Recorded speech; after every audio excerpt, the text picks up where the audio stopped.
What is dollar cost averaging?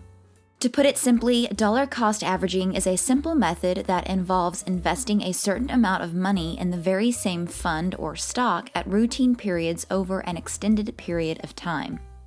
The reason why some investors make use of dollar cost averaging. The major benefit of dollar cost averaging is that it decreases the impacts of market timing and investor psychology on their portfolio. By dedicating to a dollar cost averaging method, investors minimize the danger that they'll make counterproductive choices based in fear or greed, like purchasing more when costs are increasing or panic selling when costs go down. As an alternative, dollar cost averaging pushes investors to concentrate on providing a fixed amount of money each time while disregarding the cost of each specific purchase. What is a scenario of dollar cost averaging? An illustration of a dollar cost averaging strategy would be investing $500 each month into an index fund that monitors the performance of a broad market index, like the S&P 500. In certain months, that index will be priced higher, meaning fewer shares will be bought with the $500 investment.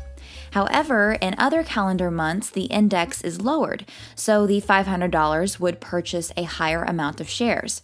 In the end, however, investors who make use of a dollar cost averaging technique are gambling that the simplicity of the technique, coupled with the simple fact that it safeguards them from the temptation of selling low and purchasing high, will eventually have more desirable results than attempting to time the market on each purchase.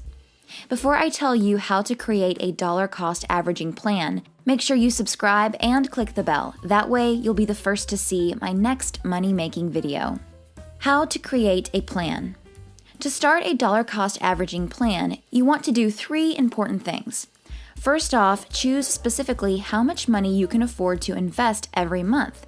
Make sure that the amount of money you decide on is financially sensible and within your budget, so that this amount can continue to be the same through time.